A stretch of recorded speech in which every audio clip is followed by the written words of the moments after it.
আল্লাহর কোরআন রেখে যাই, 2 নাম্বার ও সুন্নাত রাসূলি, আমি নবীর সুন্নাত তোমাদের কাছে আমানত রেখে যাই। আল্লাহর কোরআন আপনি আমার কাছে আমানত। কিয়ামতের মাঠে আল্লাহ যদি জিজ্ঞাসা করে, ও আমার নবীর উম্মতেরা, কে কতটুকু আমানতদারি আদায় করেছেন, জবাব দেন। কে কতটুকু আদায় করেছেন, জবাব দেন। আপনি আমার পক্ষে জবাব দেওয়া কি সম্ভব? আলোচনা পারবেন না। আল্লাহ যদি জিজ্ঞাসা, বিপদটা তখন আমাদের উপরে। নবী তো কইছেন, আল্লাহ আমি আদায় করে নিছি, আমার উম্মতের কাছে রাইকে আমি চলে এসেছি। এই উম্মতে মুহাম্মদ যদি আল্লাহ জিজ্ঞাসা, আমার নবী আমার কোরআন তোমাদের কাছে আমানত রেখেছিলেন, কই আমানতদারি কতটুকু আদায় করছেন, কে কতটুকু তেলাওয়াত করছেন, কে কোরআনকে মহব্বত করছেন, কে কোরআন ওয়ালাকে মহব্বত করছেন, কে মাদ্রাসাকে মহব্বত করছেন, যে কে কোরআনের প্রতিষ্ঠানকে মহব্বত করছেন, কে কোরআন নিয়মিত তেলাওয়াত করছেন, কে নিজে শিখছেন, কে ছেলে মেয়েকে শিখাইছেন? জবাব দেন, জবাব দেন। কারো পক্ষে জবাব দেওয়া কি সম্ভব? এমনি নবীজি আরশে আজিমের পায়ের নিচে সিজদায় পড়ে যাবেন, আল্লাহ আমার উম্মতকে যদি জিগার যে কোরআনের আমানতদারি কি আদায় করছেন, কতটুকু জবাব দেও, একটা উম্মতের জবাব দিতে পারতো না। আল্লাহ মেহেরবানি করিয়া এই দায়িত্ব কোরআনের হাতে ছেড়ে দেন। রাজুলে কন্যা সুবহানাল্লাহ। আল্লাহ বলবেন মনজুর, এই কোরআন যাও আসরের মাঠে একটু ঘুরা দেখো, দুনিয়াত কারা কারা তোমার তিলাওয়াত করছে, মোহব্বত করে নিজে ভাসছে না হতো। আল্লাহ কোরআনে মহব্বত করছে, কোরআন ওয়ালাকে মহব্বত করছে। যেখানে কোরআন পড়া হয় মাদ্রাসা, টাকা দিয়া, পয়সা দিয়া, বুদ্ধি দিয়া, পরামর্শ দিয়া মাদ্রাসার সহযোগিতা করছে। ও তো কোরআন যেন করে, ছেলে মেয়েরা পড়াইছে, ছেলে মেয়ে নাই, মাদ্রাসার একটা বাচ্চারা নিয়ে খাওয়াইয়া, নিজের ঘরে খাওয়াইয়া কোরআন পড়ার ব্যবস্থা করে দিছে। আরে আমি কোরআন পড়ছি না, আমার ছেলেকে পড়াই, ছেলেও নাই, মেয়েরা পড়াইলো, ছেলে মেয়ে নাই, আরেকজনের সন্তানকে আইনিয়া নিজের ঘরে খাওয়াইয়া মাদ্রাসায় কোরআন পড়ার ব্যবস্থা করে দিল। ওই কোরআন হাসরের মাঠে এমন মানুষ দইরা লই যাবো আল্লাহর কাছে। আল্লাহ আনছে, আল্লাহ বলবেন এটা তো নামাজ একটাই পড়ছে না, সব জাহান্নামী, একটা নামাজ পড়ে না। কোরআন কইব, আল্লাহ নামাজ পড়ছে না, তুই কইছি এরা আমার মহব্বত করছে না।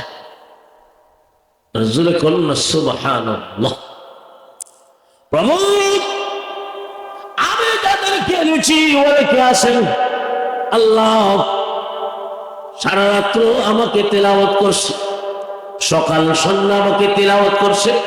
ও প্রভু এমন মানুষ আছে সারাদিন কাম কাজ কইরা 500 টাকা উপার্জন করছে, মাসে 15,000 উপার্জন করেছে, কিন্তু নিজের পরিবার পরিজনের পিছনে খরচ করার পরেও প্রভু মাদ্রাসায় 5,000 10,000 করে বছরে বছরে টাকা দিছে।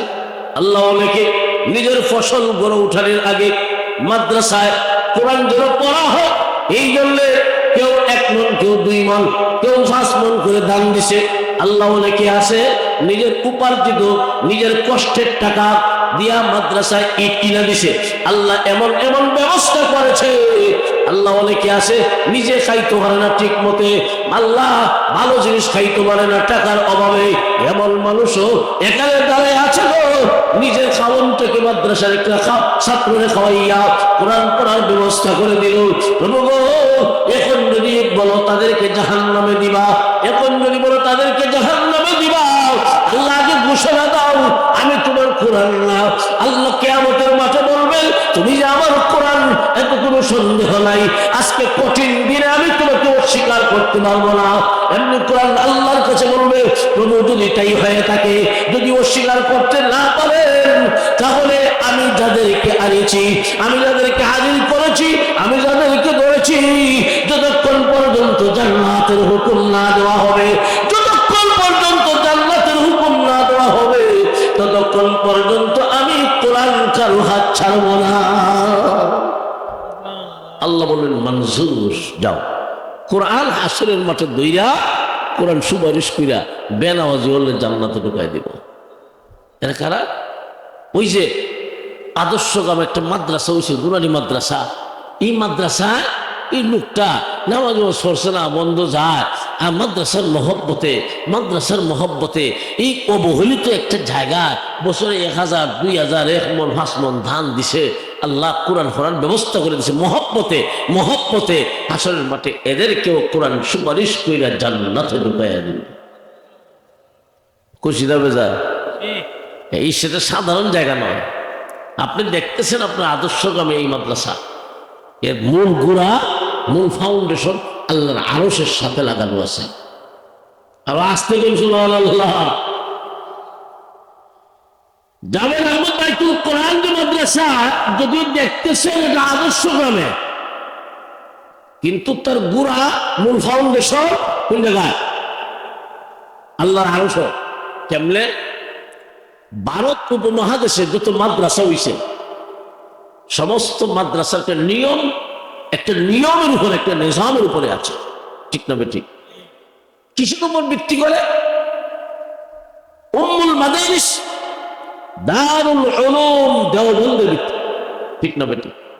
সমস্ত মাদ্রাসার মূল গোড়া, ফাউন্ডেশন উম্মুল মাদারিস দারুল উলুম দেওবন্দ, ঠিক না বেঠিক? দেওবন্দ মাদ্রাসার মূল ফাউন্ডেশন, মূল গোড়া হল মদিনার আসহাব সুফা। সুবহানাল্লাহ, রাসূল পড়াইতেন, সাহাবীরা ছাত্র, এর মধ্যে আবু হুরায়রা খায়া না খায়া পড়ে থাকতেন। এই মদিনার আসহাব সুফার মূল গোড়া, মূল ফাউন্ডেশন ওই যে জাবালে নূর, যেখানে কোরআন নাযিল হয়েছিল, মাদ্রাসাতুল হেরার সাথে। জোরে কোন আল্লাহু আকবার। আর মাদ্রাসাতুল হেরার সম্পর্ক হলো আল্লাহর আরশের সাথে। তো এই মাদ্রাসার সংযোগ দেওবন্দের সাথে, দেওবন্দের সংযোগ মদিনার আসহাবে সুফফার সাথে, মদিনার আসহাবে সুফফার সংযোগ মাদ্রাসাতুল হেরার সাথে, মাদ্রাসাতুল হেরার সংযোগ আরশের সাথে। আপনি দান করতেছেন এখানে, আল্লাহু আকবার। মাদ্রাসা দেখতেছেন টিনের ঘর, কোন না কোন একজন আল্লাহর বান্দা দিছেন। মাদ্রাসা মসজিদ এমনই হয়। আপনি যদি মনে করেন না এটা অমুকের মাদ্রাসা, আমি কেন দিতাম, ভুল করবেন সাবধান। আপনি ঠেকায় দেখেন মাদ্রাসা মসজিদ তো অমুক যে দিছে, এটাকে নিজের বাহাদুরি আর অহংকারের জন্য না। মসজিদ মাদ্রাসা তো এমনই হয় যে সমস্ত বান্দাবান্দির অন্তরে আল্লাহ মহব্বত বেড়ে যায়, এরা তাদের ইনকামের একটা অংশ থেকে মসজিদের জন্য দান করে, মাদ্রাসার জন্য দান করে। কেউ 10 জনে মিলা দেয়, কেউ 1 জনে দেয়। আবার পরবর্তীকালে এই মাদ্রাসা এখানে এত বড় থাকবে না আরো বড় হবে আপনি জানেন না, কিন্তু আপনার জীবদ্দশায় মাদ্রাসা প্রতিষ্ঠিত হয়েছিল। এমন একদিন আসবে বিশাল এলাকা নিয়ে এই মাদ্রাসা বড় হবে, ওই দিন আপনি থাকবেন না, কবরে ঘুমাবেন। কিন্তু প্রতিষ্ঠা লগ্নে আপনি যে ছিলেন, আপনি যে মাদ্রাসা বড় হওয়ার জন্য চায় চন্দা দিতেন, দান খয়রাত করতেন, মহব্বত করতেন, পরামর্শ দিতেন, আপনি কবরে ঘুমাইবেন। আপনি কবরে ঘুমাইবেন, এই মাদ্রাসার একটা সব অংশ আপনার কবরে যেইতেই থাকবে। এটাকেই বলা হয় সদকায়ে জারিয়া। এটাকে বলা হয় সদকায়ে জারিয়া। মাইকের হালত আর আমার গলার হালত আজকে একজাতীয়। মাইকও আওয়াজ দিলে এটাও ঘুরঘুরি করে, আমার গলাও খুশখুশে কাশ। এই বক্স কেন? এগুলো তো খামাখা আর টেকা বাড়ানোর জন্য। এই বক্সগুলো আনবেন না, বক্সে আওয়াজ নষ্ট করে। এগুলো গানের অনুষ্ঠান আর ওই সঙ্গীতের অনুষ্ঠানের জন্য বক্স, ওয়াজের জন্য নয়। এগুলা অনেক সময় মাইকওয়ালারা যে বক্স দিবনের টাকা বাড়ায় দেন, কি দরকার আছে? আল্লাহর কোরআন রেখে যাই 2 নাম্বার, ও সুন্নাত রাসূলি, আমি নবীর সুন্নাত তোমাদের কাছে আমানত রেখে যাই। আল্লাহর কোরআন আপনি আমার কাছে আমানত। কিয়ামতের মাঠে আল্লাহ যদি জিজ্ঞাসা করে, ও আমার নবীর উম্মতেরা, কে কতটুকু আমানতদারি আদায় করেছেন, জবাব দেন। কে কতটুকু আদায় করেছেন, জবাব দেন। আপনি আমার পক্ষে জবাব দেওয়া কি সম্ভব? আলোচনা পারবেন না। আল্লাহ যদি জিজ্ঞাসা, বিপদটা তখন আমাদের উপরে। নবী তো কইছেন, আল্লাহ আমি আদায় করে নিছি, আমার উম্মতের কাছে রেখে আমি চলে এসেছি। এই উম্মতে মুহাম্মদ যদি আল্লাহ জিজ্ঞাসা, আমার নবী আমার কোরআন তোমাদের কাছে আমানত রেখেছিলেন? ওই আমানত কতটুকু আদায় করছেন? কে কতটুকু তেলাওয়াত করছেন? কে কোরআনকে মহব্বত করছেন? কে কোরআন ওয়ালাকে মহব্বত করছেন? কে মাদ্রাসাকে মহব্বত করছেন? যে কে কোরআনের প্রতিষ্ঠানকে মহব্বত করছেন? কে কোরআন নিয়মিত তেলাওয়াত করছেন? কে নিজে শিখছেন? কে ছেলে মেয়েকে শিখাইছেন? জবাব দেন, জবাব দেন। কারো পক্ষে জবাব দেওয়া কি সম্ভব? এমনি নবীজি আরশে আজিমের পায়ের নিচে সেজদায় পড়ে যাবেন, আল্লাহ আমার উম্মতকে যদি জিগান যে কোরআনের আমানতদারি কি আদায় করছেন, কতটুকু জবাব দেও, একটা উম্মতের জবাব দিতে পারতো না। আল্লাহ মেহেরবানি করিয়া এই দায়িত্ব কোরআনের হাতে ছেড়ে দেন। রাসূল কন্যা সুবহানাল্লাহ। আল্লাহ বলবেন মনজুর, এই কোরআন যাও আসরের মাঠে একটু ঘুরে দেখো দুনিয়াত কারা কারা তোমার তিলাওয়াত করছে, মোহব্বত করে নিজে হারছে না হতো। আল্লাহ কোরআনে মহব্বত করছে, কোরআন ওয়ালাকে মহব্বত করছে। যেখানে কোরআন পড়া হয় মাদ্রাসা টাকা দিয়া, পয়সা দিয়া, বুদ্ধি দিয়া, পরামর্শ দিয়া মাদ্রাসার সহযোগিতা করছে। ও তো কোরআন যেন করে ছেলে মেয়েরা পড়াইছে, ছেলে মেয়ে নাই মাদ্রাসার একটা বাচ্চারা নিয়ে খাওয়াইয়া নিজের ঘরে খাওয়াইয়া কোরআন পড়ার ব্যবস্থা করে দিছে। আরে আমি কোরআন পড়ছি না, আমার ছেলেকে পড়াই, ছেলেও নাই মেয়েরা পড়াইলো, ছেলে মেয়ে নাই আরেকজনের সন্তানকে আইনিয়া নিজের ঘরে খাওয়াইয়া মাদ্রাসায় কোরআন পড়ার ব্যবস্থা করে দিল। ওই কোরআন হাসনের মাঠে এমন মানুষ দইরা লই যাবো আল্লাহর কাছে। আল্লাহ আনছে, আল্লাহ বলবেন এটা তো নামাজ একটাই পড়ছে না, সব জাহান্নামী, একটা নামাজ পড়ে না। কোরআন কইব আল্লাহ নামাজ পড়ছে না তো কইছি, এরা আমার মহব্বত করছে না। রাসূল কন্যা সুবহানাল্লাহ। প্রভু আমি যাদেরকে এনেছি অনেকে আছেন আল্লাহ সারা রাত্র আমাকে তেলাওয়াত করছে, সকাল সন্ধ্যা আমাকে তেলাওয়াত করছে। ও প্রভু এমন মানুষ আছে সারাদিন কাম কাজ কইরা 500 টাকা উপার্জন করছে, মাসে 15,000 উপার্জন করেছে, কিন্তু নিজের পরিবার পরিজনের পিছনে খরচ করার পরেও প্রভু মাদ্রাসায় 5,000 10,000 করে বছরে বছরে টাকা দিছে। আল্লাহ অনেকে নিজের ফসল গড়ে উঠানোর আগে মাদ্রাসায় কোরআন যেন পড়া হয় এই জন্য কেউ 1 মণ, কেউ 2 মণ, কেউ 5 মণ করে দান দিছে। আল্লাহ অনেকে আছে নিজের উপার্জিত নিজের কষ্টের টাকা দিয়া মাদ্রাসায় ইট কিনা দিছে। আল্লাহ এমন এমন ব্যবস্থা করেছে। আল্লাহ অনেকে আছে নিজে খাইতে পারে না ঠিক মতে, আল্লাহ ভালো জিনিস খাইতে পারে না টাকার অভাবে, এমন মানুষও এখানে দাঁড়ায় আছে গো, নিজের খাওয়ানটাকে মাদ্রাসার একটা ছাত্ররে খাওয়াইয়া কোরআন পড়ার ব্যবস্থা করে দিল।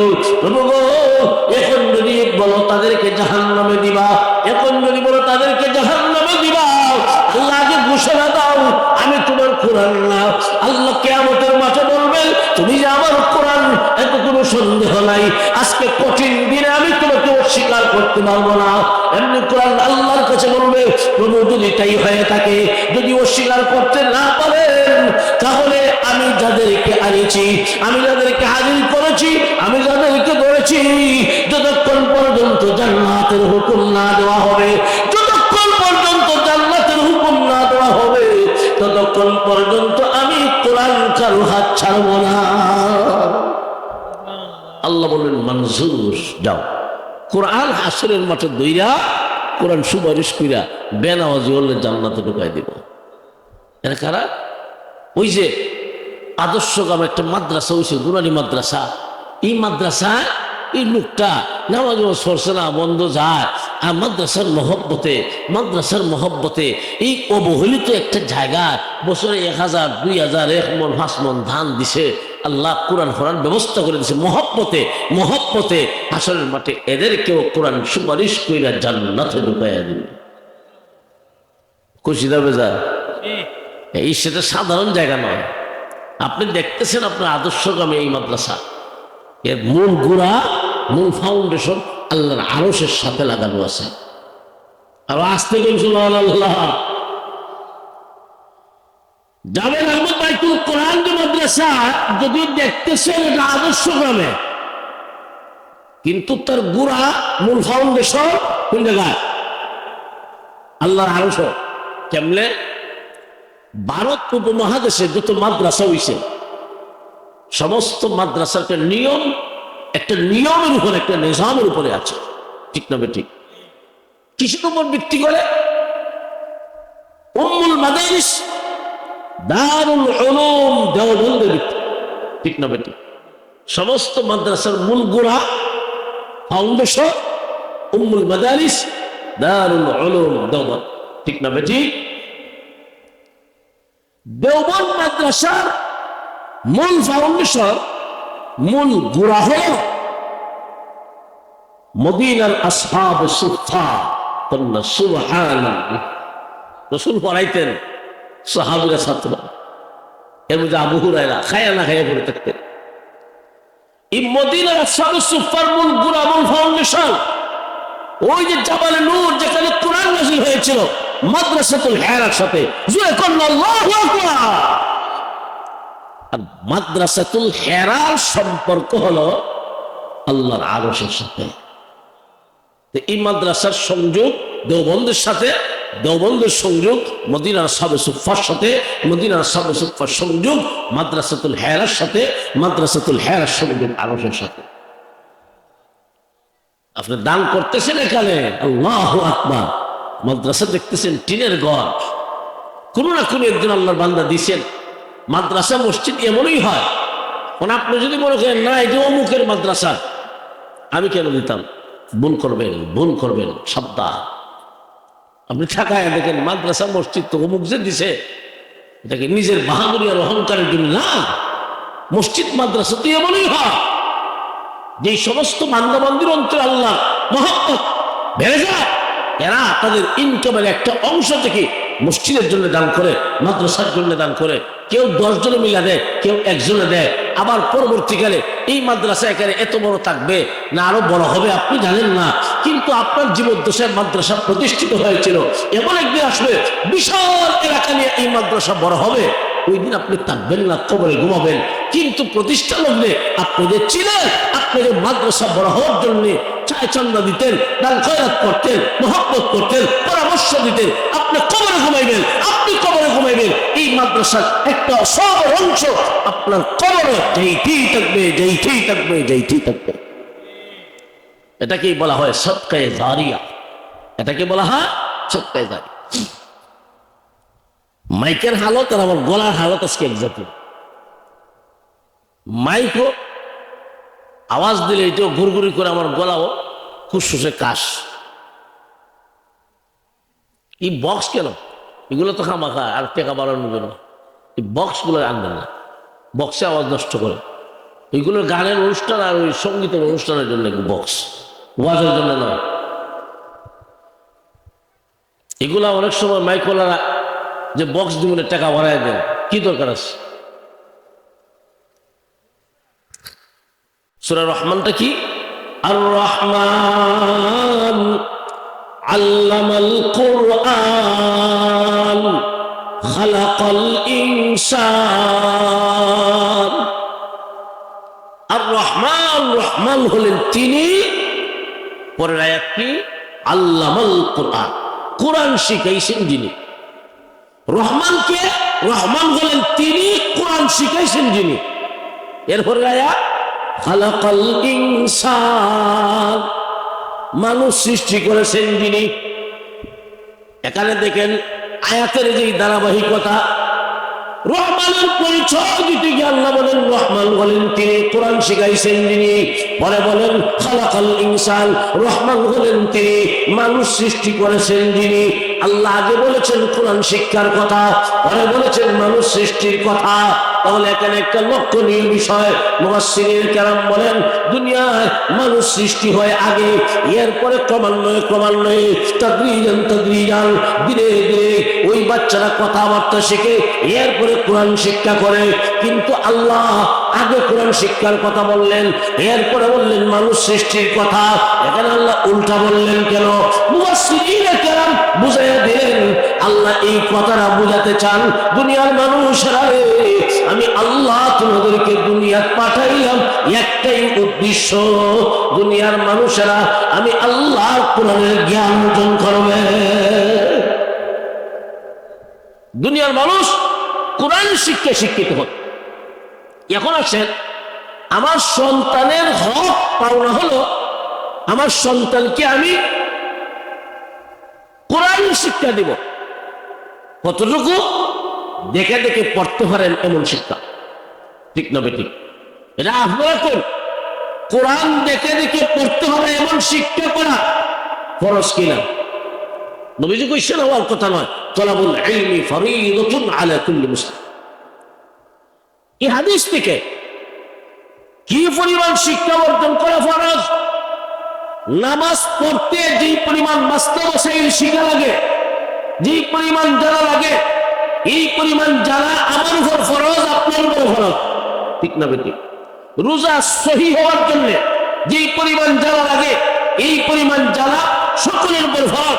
ও মুসলমান, মোটামুটি প্রাথমিক জ্ঞান, ইসলামিক জ্ঞান অর্জন করা সকলের উপর সমানভাবে ফরজ, ঠিক না বেঠিক? ইসলামিক জ্ঞান অর্জন করার পরে আপনি এখন ডাক্তার হন, অসুবিধা নাই। এখন আপনি ইংলিশে কথা বলেন, অসুবিধা নাই। এখন আপনি জার্মানি ভাষায় কথা বলেন, কোনো অসুবিধা নাই। কিন্তু কোরআন বাদ দিয়া ইংলিশ শিখলেন, ইংলিশের কোনো দাম নাই। কোরআন বাদ দিয়া আপনি ফারসি শিখলেন, এর কোনো দাম নাই। কোরআন বাদ দিয়া এই দুনিয়ার জাগতিক শিক্ষায় ডক্টরেট অর্জন করেন, কোনো দাম নাই। আল্লাহর কোরআনের শিক্ষা হলো সবচেয়ে দামি। নবীজি বলেছেন, এমন শিক্ষা যারা অর্জন করে এবং করার দুনিয়ায় তারাই হলো সবচেয়ে দামি। খায়রুকুম মান তাআল্লামাল কুরআনা ওয়া আল্লামা। এজন্য ভাই, একটা মুসলমানের সন্তান ইসলামের প্রাথমিক শিক্ষাটা পাওয়ার জন্য, এমন জ্ঞান পাওয়ার জন্য আমাদের বাংলাদেশে নুরানি বিভাগ নামে একটা বিভাগ চালু আছে, ফুল বিভাগ।